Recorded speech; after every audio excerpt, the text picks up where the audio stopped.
Cet été, je ne suis pas chez moi, donc je n'ai pas ma bibliothèque à portée de main, mais j'ai quand même apporté quelques livres, enfin quelques, il y en a quand même beaucoup là, vous pouvez voir. J'ai quand même eu droit à ma petite place dans la bibliothèque, du coup je suis contente. Donc voilà les livres que j'ai amenés pour cet été, donc il y en a certains que j'ai déjà lus, et là je vais choisir ma prochaine lecture.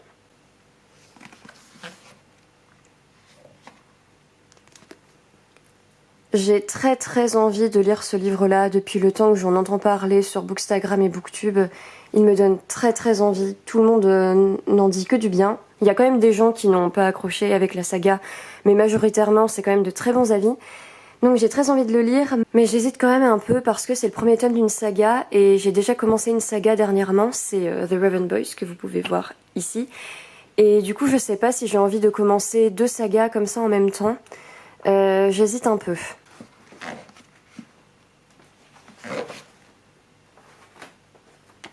J'ai également très envie de lire Ce petit bébé qui est de George R. R. Martin, qui est l'auteur de ma saga préférée, Le Trône de Fer. Ça c'est un préquel du coup de A Song of Ice and Fire. Il me donne très envie, cependant il est écrit très petit, je sais pas si vous pouvez voir. Il est écrit très petit et il est quand même assez gros, donc je sais pas si j'ai envie de me lancer dedans maintenant.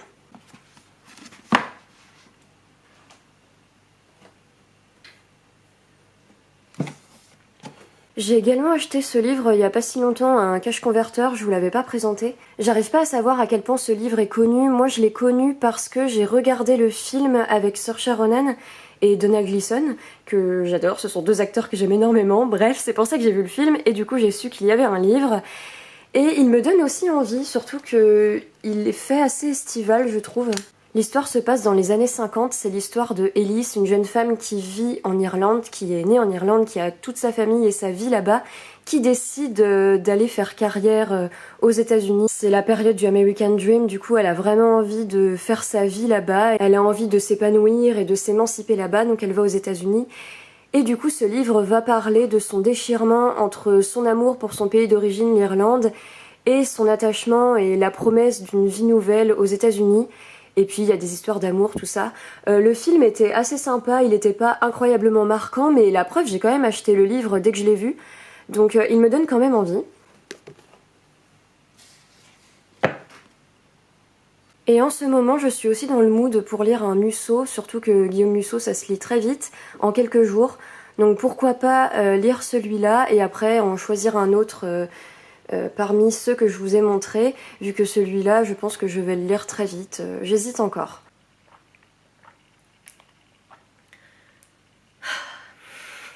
Il est 16 h et je n'ai toujours pas lu aujourd'hui. Me voilà quelque peu embêtée, car j'ai terminé The Raven Boys et le tome 3 de The Promised Neverland. Je n'ai pas le tome 4 de The Promised Neverland en ma possession, sauf que j'ai très envie de le lire, donc je vais devoir l'acheter. Et Nymeria vient par là. Ça va ma beauté. Et après The Raven Boys, j'avais très envie de lire Loveless d'Alice Oseman, mais ça fait 4000 fois que je vous le dis. J'ai précommandé Loveless d'Alice Oseman et il est en rupture de stock, même avec les précommandes. Donc je ne l'ai toujours pas. Il n'a même pas été envoyé d'Angleterre, donc je le recevrai peut-être dans un mois, je ne sais pas du tout. Je me suis quand même décidée pour un livre. J'ai décidé de lire Sauve-moi de Guillaume Musso. Alors je ne sais pas à quel point j'en ai parlé sur ma chaîne, j'en ai un peu parlé sur Bookstagram, mais Guillaume Musso c'est un auteur que j'aime énormément, malgré toutes les critiques qu'on peut lui faire, à tel point que cette année je suis donc en master d'édition et je fais mon mémoire sur cet homme, sur Guillaume Musso.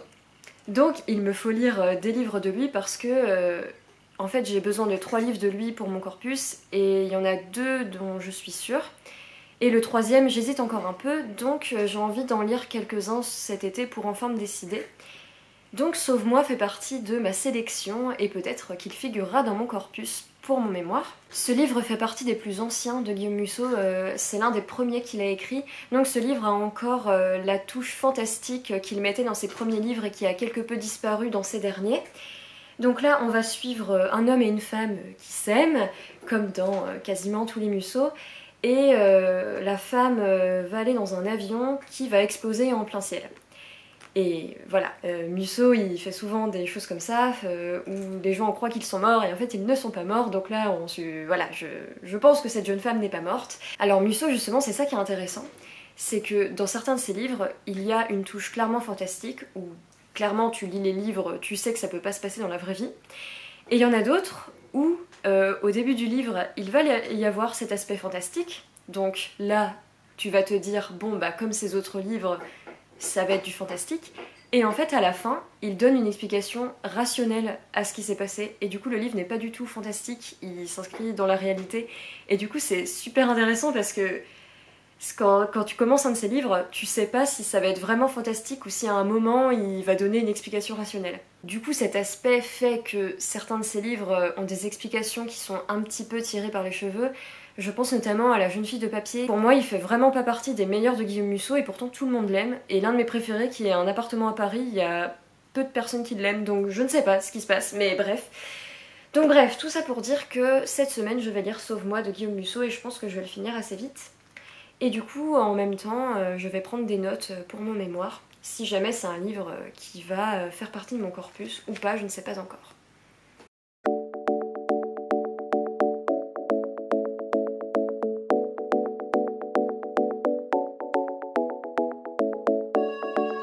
Le personnage principal a un chat qui s'appelle Jean-Camille. Sérieusement, le chat s'appelle Jean-Camille. The Book Depository m'a envoyé ma commande de Loveless.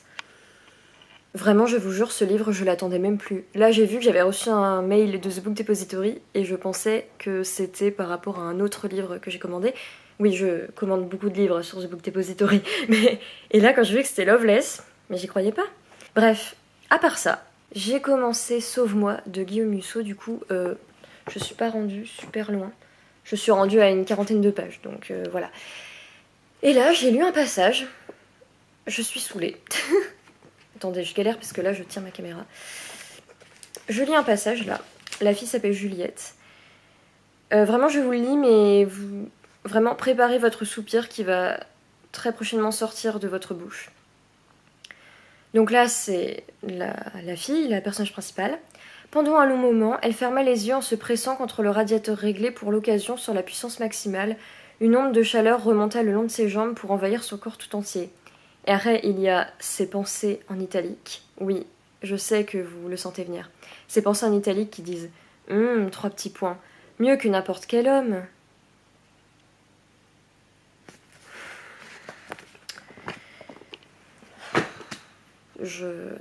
En fait, je pense vraiment qu'il faut que les hommes arrêtent d'écrire des personnages féminins. Les hommes, je trouve, ils écrivent grave mal les personnages féminins. Et genre, quelle meuf a des pensées comme ça? Ou alors on peut avoir des pensées comme ça, mais pas écrites de cette manière. Mais bref, j'ai trouvé ça pas très bien. Mais du coup, ça me saoule parce que Guillaume Musso, c'est un auteur que j'ai envie de défendre. Je fais mon mémoire sur cet homme, je vous le rappelle.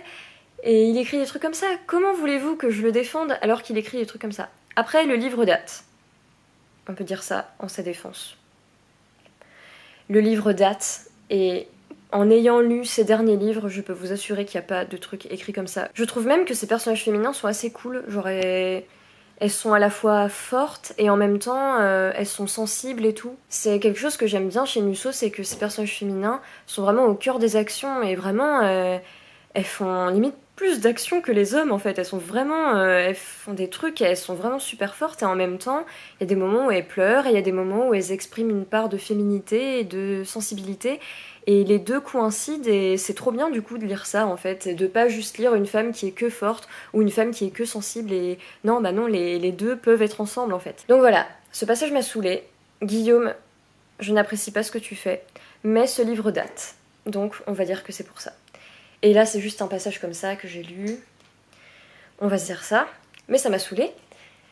Bref, donc pour l'instant les Musso j'ai lu seulement 40 pages donc je peux pas trop dire ce que j'en pense, l'histoire elle a même pas vraiment commencé, là pour l'instant c'est vraiment que l'introduction des personnages où on en apprend sur leur vie, sur leur quotidien, sur ce qu'ils s'apprêtent à faire, voilà on apprend à connaître leur personnalité mais pour l'instant c'est vraiment que introductif donc je peux pas trop dire ce que j'en pense pour l'instant, mis à part ce passage qui est chiant, et mis à part le chat de la meuf qui s'appelle Jean-Camille. Pourquoi ? Je sens que ce Musso va pas être... Je sais pas, parce que là il y a déjà des trucs qui je trouve un peu ridicules, donc... Et ça me saoule parce que je me suis dit, hé, dans ce vlog, je vais essayer de pouvoir dire des trucs qui défendent Musso, sauf que il se passe des trucs comme ça. On va voir. Parce que franchement, le synopsis donne grave envie. Le fait que l'avion de la meuf explose en plein ciel, et on suppose que bah elle sera pas morte après. Franchement, ça donne grave envie. Donc j'espère que la suite sera mieux. Sera meilleure, pardon. Voilà. Bref, sur ce, je retourne à ma lecture, je retourne à Jean-Camille et à la meuf sur son radiateur qui a l'air de se faire plaisir. Et...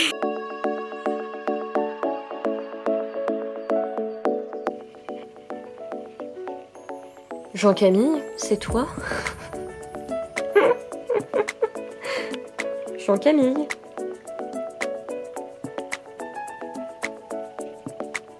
Je vous rassure, je n'ai pas appelé mon chat Jean-Camille, hein. Elle s'appelle Nimeria.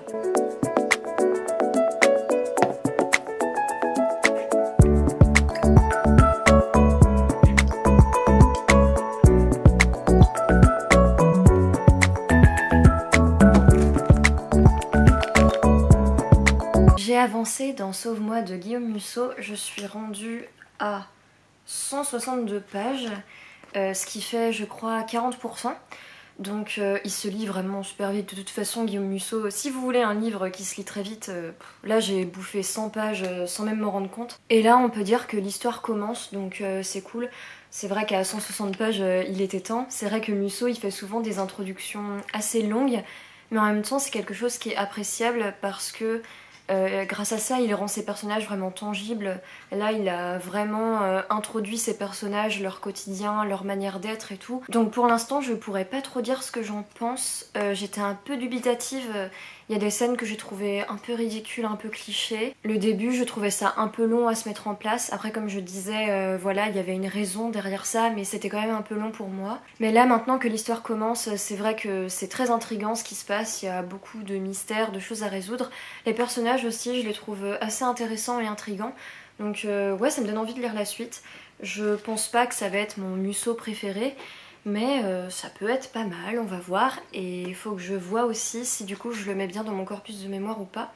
Il y a des choses intéressantes pour mon corpus, donc il reste en tête de liste, mais on verra. D'ailleurs, je me permets de vous montrer mon marque-page qui est franchement super cute.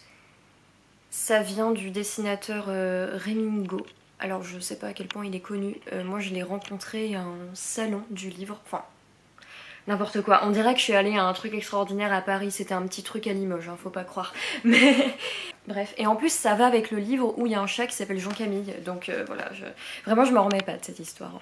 Sinon en ce moment je suis en train de regarder l'animé de Death Note que j'aime énormément. Et j'aime énormément le manga aussi. Et du coup, je suis dans une phase Death Note où là j'ai juste envie d'écrire une fanfiction. Sauf que, déjà d'une, qui en 2020 va lire une fanfiction sur Death Note? Personne ne va lire cette chose, vraiment.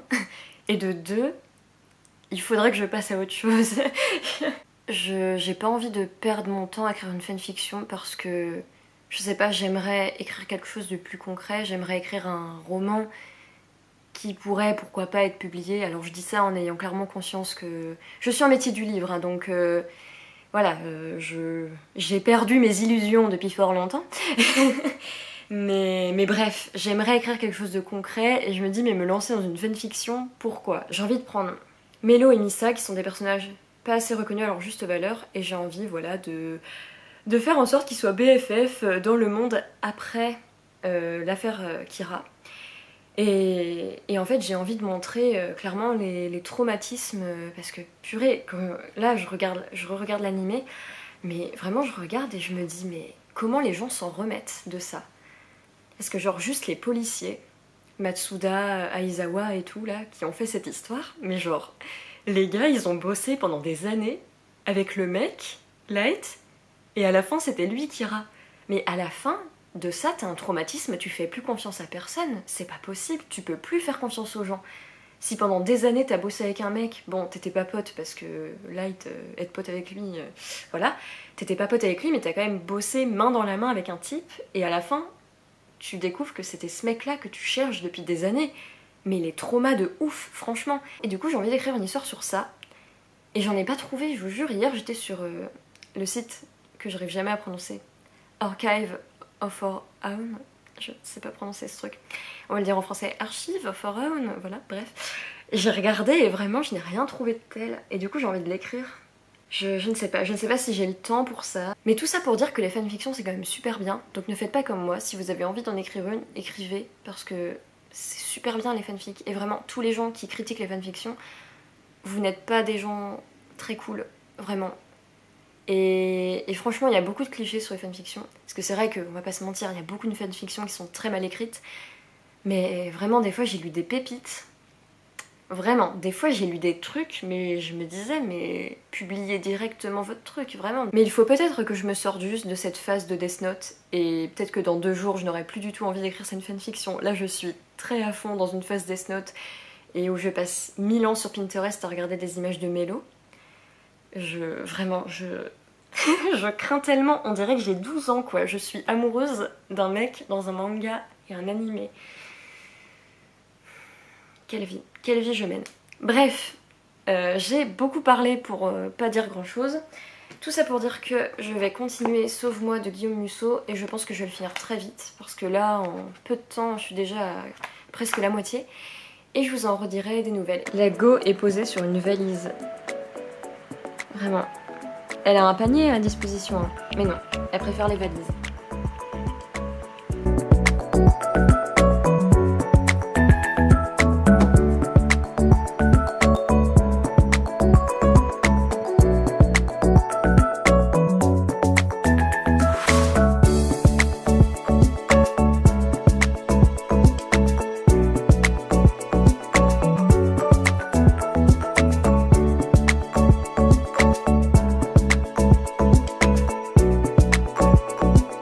J'ai encore pas mal avancé dans Sauve-moi de Guillaume Musso.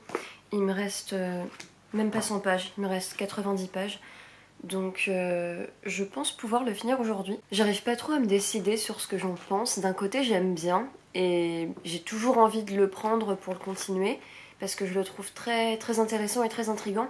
Mais d'un autre côté, je le trouve pas non plus incroyable. Il y a un aspect dans ce livre que j'aime beaucoup. C'est que, en fait, dans ce livre, il y a une jeune fille qui a une addiction à la drogue et un homme qui est alcoolique.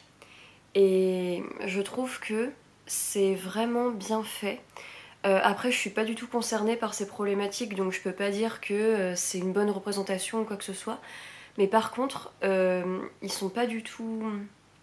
Je trouve que en fait, c'est bien montré que, bah voilà, ils sont tombés là-dedans et que c'est plus fort qu'eux et que ces addictions, ce sont des maladies et que ils essayent de s'en sortir, mais que voilà, ils essayent vraiment, mais que voilà, ça pêche parce que l'addiction est trop forte. Là, vraiment, Musso montre bien que ces personnes sont humaines et que ce sont juste des personnes qui sont tombées là-dedans, soit par rapport à leur milieu social, ou soit parce qu'ils ont vécu un si grand malheur que voilà, ils sont tombés là-dedans, mais que voilà, ils essaient quand même de s'en sortir. Et je sais pas, je trouve ça vraiment, vraiment bien. Et du coup, j'aime bien cet aspect. Par contre, le résumé, c'est pas du tout l'histoire. Enfin, c'est le début de l'histoire, mais après l'histoire part totalement dans autre chose. Moi je pensais vraiment que, parce que le résumé dit que voilà, un homme et une femme s'aiment et l'avion de la femme explose en plein ciel. Voilà, et du coup là on s'attend à ce qu'il y ait quelque chose de fantastique, etc. Donc il y a une touche fantastique pour l'instant, mais l'histoire là, limite l'avion maintenant on s'en fout en fait. L'histoire limite maintenant est sur d'autres personnages. Donc à la fois ça m'a déçue parce que moi, je pensais vraiment que ça parlait du fait de alors qu'est-ce qui s'est passé avec la femme, parce qu'on se doute qu'elle a survécu à cet avion, donc qu'est-ce qui s'est passé et tout. Moi, je pensais que le livre parlait que de ça, mais en fait, non. Et donc, d'un côté, ça m'a un peu déçue parce que cette histoire m'intriguait, mais d'un autre côté, je trouve ça intéressant que, ça, que l'histoire évolue suffisamment pour partir sur autre chose, parce que du coup, c'est totalement une surprise. Là, moi, je m'attendais pas du tout à ce qui se passe ces choses-là, donc c'est une surprise, donc c'est bien. Donc je sais pas, c'est vrai que il y a souvent des résumés comme ça qui ne sont pas, qui ne retranscrivent pas vraiment ce qui se passe dans l'histoire.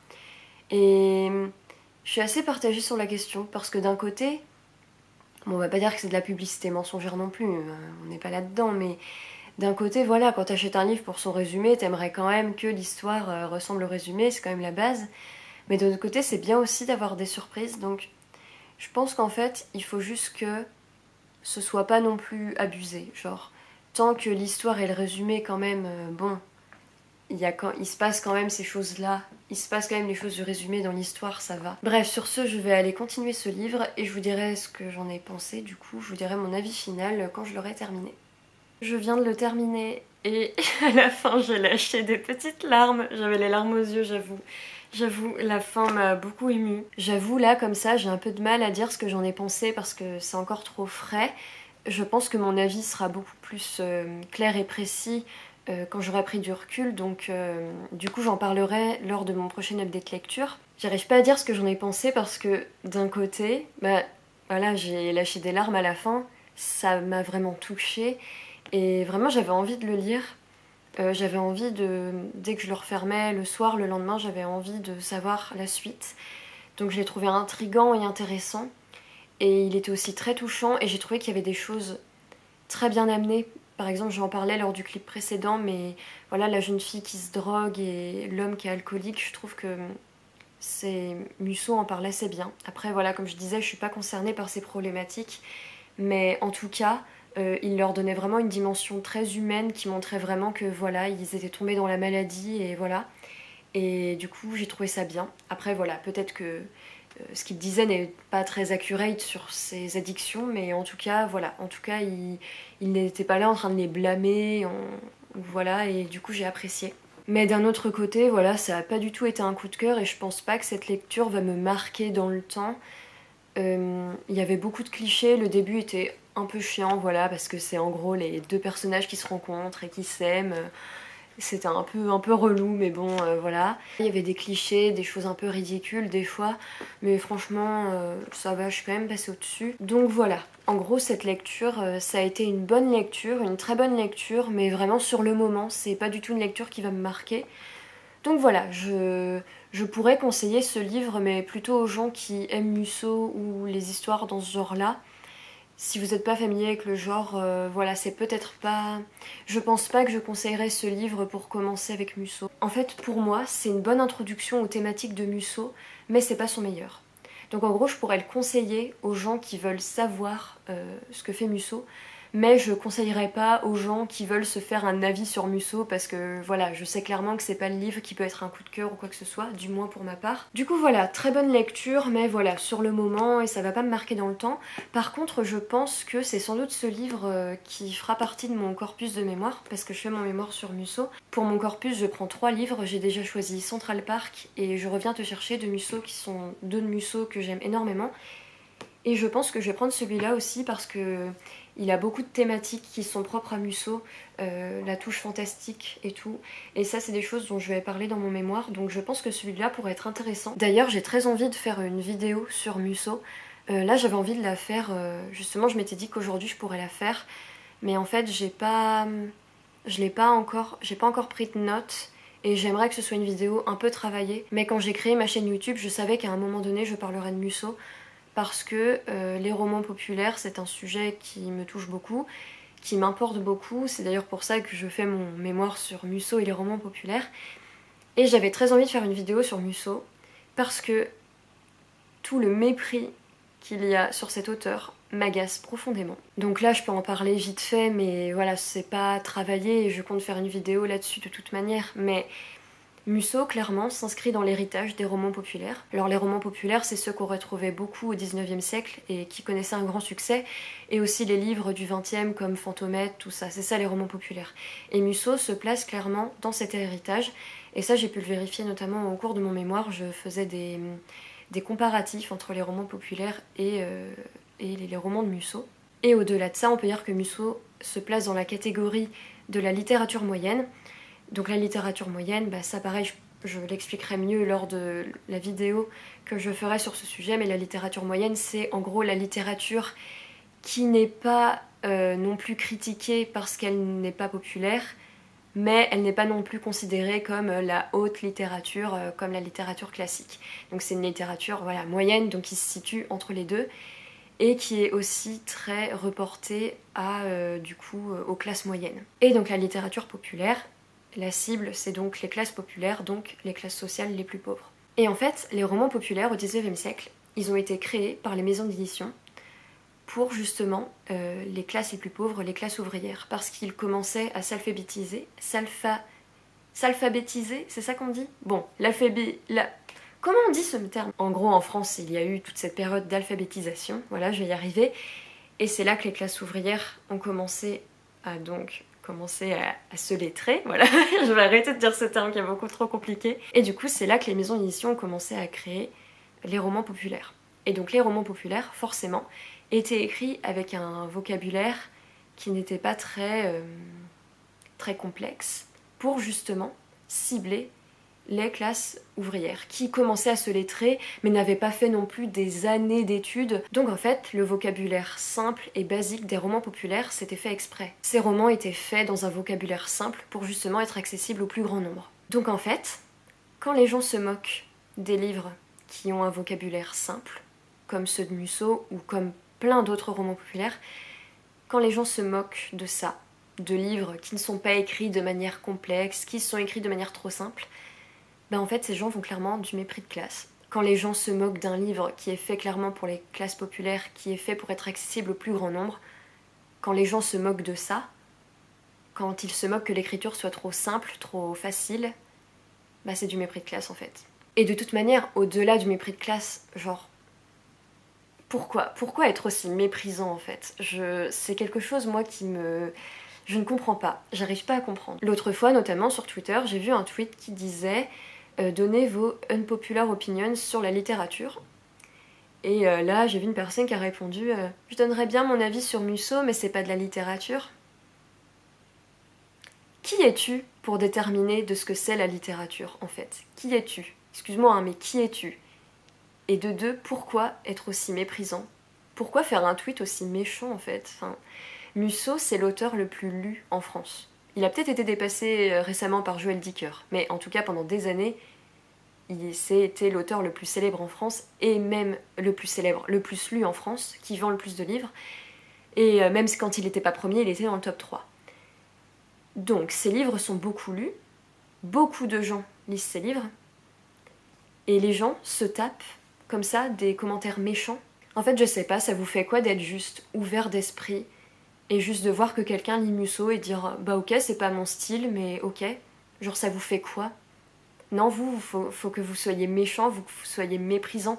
Mais en fait, ce que vous lisez, ce que vous regardez, ce que vous écoutez, parce que ça vaut aussi pour la musique, en fait, c'est pas mieux que les autres, en fait.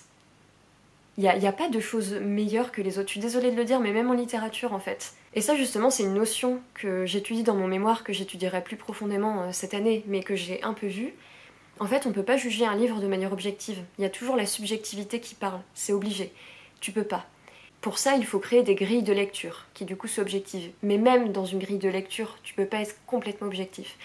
Donc en fait, tu peux pas dire que telle chose c'est nul. Tu peux pas dire que Musso c'est nul, ou que telle musique c'est nul. Bref, je vais m'arrêter là, sinon je vais parler 1000 ans, et là je suis... J'en ai reparlé, du coup ça m'a agacée. Mais bref, tout ça pour dire que... Arrêtez, en fait. Arrête. Il est temps d'arrêter. Tout ça pour dire que, voilà, arrêtez d'être méprisant envers les gens qui lisent Musso, parce que les gens, ils prennent du plaisir en lisant. Et franchement, Musso, c'est grave bien. Genre moi, vraiment, à chaque fois, ces livres, ils me scotchent, parce qu'il y a des retournements de situation, je les vois pas arriver. Et du coup, je suis là et je suis choquée et je vis vraiment un bon moment de lecture. Et ok, ouais, des fois il y a des clichés et ouais, des fois il y a des phrases un peu mal tournées et tout, mais on s'en fout en fait. Enfin, bref, je vais m'arrêter là. Du coup, je suis contente parce que j'ai terminé mon livre aujourd'hui. Oh purée, faut que j'aille voir dans la boîte aux lettres parce que j'ai peut-être reçu Loveless.